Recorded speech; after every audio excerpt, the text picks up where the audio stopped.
continuamos. Un tribunal en Venezuela ordenó el uso de la fuerza pública para obligar a los directivos de los medios de comunicación, El Nacional, Tal Cual y La Patilla lo decía, Antonieta Mendoza de López, a comparecer tras la demanda que por presunta difamación interpuso contra ellos el presidente de la Asamblea Nacional, Diosdado Cabello, por republicar un artículo del diario ABC de España en el que se le vincula con narcotráfico. Para defensores de la prensa libre, la acción responde a la utilización del Poder Judicial para criminalizar y perseguir a quienes son críticos del chavismo. En Caracas, Daniela Zambrano tiene el informe. Para el abogado de Miguel Enrique Otero, editor del diario El Nacional, la acción del tribunal no solo es desproporcionada, sino que es un hecho sin precedentes en el país. Nunca ninguna demanda por difamación había ido contra 22 personas y los 22 fueran enjuiciados.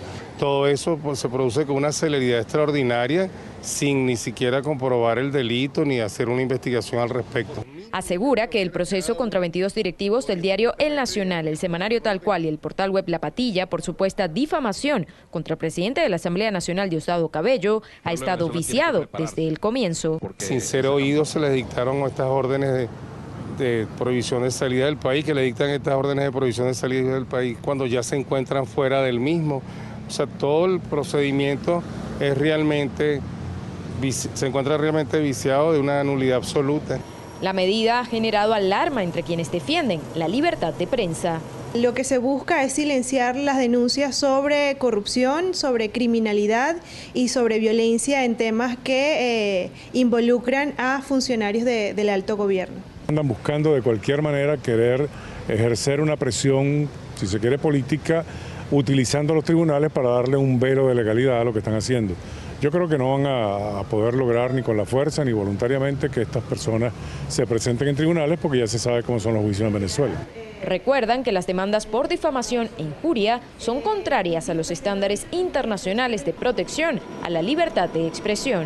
En América Latina, estas medidas o estas demandas por difamación e injuria han disminuido y en Venezuela ha sido todo lo contrario. Han aumentado estas demandas por difamación e injuria, sobre todo cuando afectan a funcionarios públicos o personas vinculadas al alto gobierno. Los funcionarios públicos son objeto de escrutinio por parte de la ciudadanía. Están allí para servir y si lo hacen mal, pues la ciudadanía tiene el derecho de reclamárselo. De manera que con esta actuación lo que buscan es amedrentar tal vez a los periodistas, cosa que no han logrado porque la información se sigue filtrando, se sigue haciendo conocer a través de los medios de comunicación. La mayoría de los demandados por Cabello por replicar un artículo del diario ABC de España en el que se le vincula con cárteles del narcotráfico permanecen fuera del país. La división de captura de la Policía Científica es la encargada de hacer que por la fuerza comparezcan ante el tribunal. Según el Instituto de Prensa y Sociedad, entre el 2002 y el 2015 se han adelantado 64 procedimientos judiciales contra periodistas y medios de comunicación, 34 de ellos por difamación a funcionarios públicos. En Caracas, Daniela Zambrano para la tarde de NTN 24. Gracias a Daniela Zambrano por su información. Quiero saludar a Luisa Elena Torrealba, ella es profesora investigadora de ININCO, el Instituto de Investigaciones de la Comunicación de la Universidad Central de Venezuela. Muy buena tarde, gracias por acompañarnos. Muy buenas tardes y saludo a toda tu audiencia en Colombia y en toda América Latina, Irán. Gracias, Luisa Elena. Ayer recuerdo haber publicado una nota y sobre todo algo que decía la ministra de Comunicaciones, Desiree Santos Amaral, periodista, por cierto, que decía que en Venezuela no había censura y que ella podía presentarse en cualquier foro del mundo para demostrar que en Venezuela censura no había. ¿Cómo se interpreta entonces medidas de este tipo? Sí, es una gran ironía lo que señala la ministra, porque justamente la censura en Venezuela se ha impuesto no solo en el ámbito judicial, como está ocurriendo con este intento de sancionar a los directivos de estos 3 medios de comunicación por supuesta difamación agravada, sino también a través de las leyes. La Ley de Responsabilidad Social en Radio y Televisión, que rige la materia de los contenidos de los medios radioeléctricos, claramente en varios de sus artículos tiene prohibiciones de transmisión de determinados contenidos que puedan, según el contenido de la ley, desestabilizar, por ejemplo.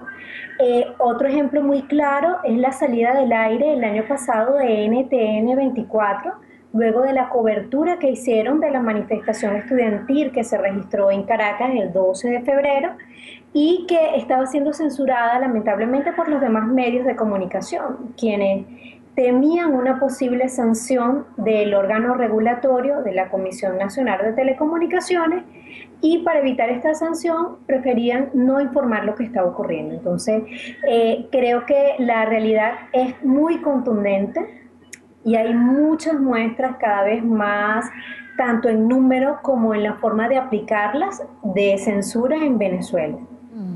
Esto decía, mi equipo de producción me dice que tenemos lo que decía Desiree Santos Amaral. Yo quisiera traerlo de nuevo porque me parece importante. Nosotros nunca hemos impuesto censura, nunca hemos impuesto censura y que me lo saquen, pues, que me pongan una prueba. Yo puedo ir a cualquier espacio en el mundo y defiendo los artículos comunicacionales de la Revolución Bolivariana porque fueron hechos en función de la doctrina más hermosa de lo que es el buen periodismo.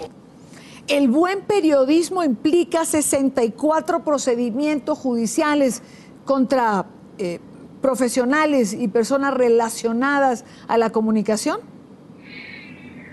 Justamente eso implica una actuación estatal dirigida a silenciar, dirigida a evitar que la inacción, la ineficiencia de las autoridades públicas que tienen que resolver problemas como la escasez, como la crisis que se está registrando en la frontera entre Colombia y Venezuela, como la inseguridad, como el alto índice de inflación que ocurre en Venezuela.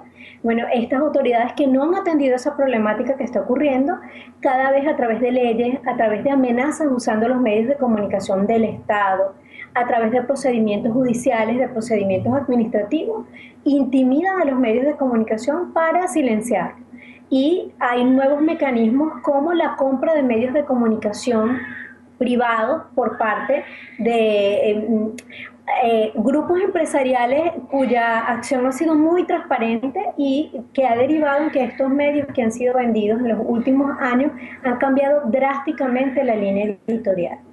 Ocurre también cuando hay procesos electorales donde ya observamos en el caso de Venezuela, dentro de 2 meses exactamente hay un proceso electoral muy importante, el proceso de elecciones legislativas, y ya las autoridades del Consejo Nacional Electoral han comenzado a acusar a los medios de comunicación, a hacer advertencias a los medios de comunicación para que dejen de informar de forma plural, de forma libre. Entonces, realmente existe de manera reiterada mecanismos tanto de censura como de intimidación que están dirigidos a propiciar la autocensura de los medios de comunicación. Esos son mecanismos muy sutiles. También ocurre con mecanismos como el de la negación de divisas para la compra de papel periódico y de otros insumos por los medios impresos. Esta es una medida de presión económica, pero que deriva en que muchos medios han tenido que reducir drásticamente su número de páginas, han tenido que cerrar algunos medios de comunicación venezolanos, han tenido que reducir sus espacios para la publicación de información. Entonces son mecanismos claramente de censura sutiles, de censura indirecta y que derivan en que los ciudadanos no estemos suficientemente informados. Luisa Elena, dentro de este panorama, una última pregunta me gustaría hacerte. ¿Qué espacio le ha quedado a los periodistas venezolanos? Es decir, ¿cómo ejercen? ¿Dónde pueden informar? ¿Para quién pueden trabajar? Sí, hay un auge en Venezuela en los últimos años de páginas web que se han orientado específicamente a hacer investigaciones, a hacer periodismo de investigación. Sin embargo, a pesar del auge de estas iniciativas que han sido muy importantes, el uso de mecanismos como las redes sociales han sido muy importantes en momentos donde ha prevalecido la censura en los medios de comunicación tradicionales. Sin embargo, en Venezuela existe una limitación severa de la velocidad de Internet.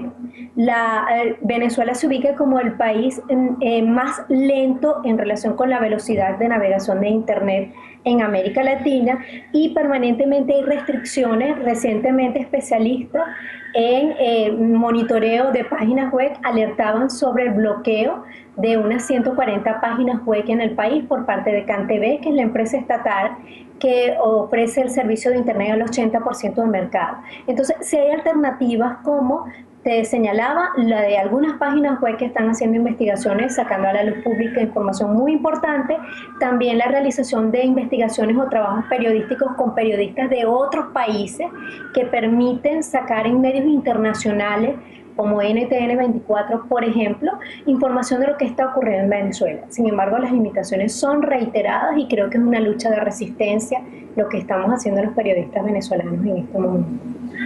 Quiero darle las gracias a Luisa Elena Torrealba, profesora investigadora de ININCO, Instituto de Investigaciones de la Comunicación de la Universidad Central. Gracias por estar con nosotros.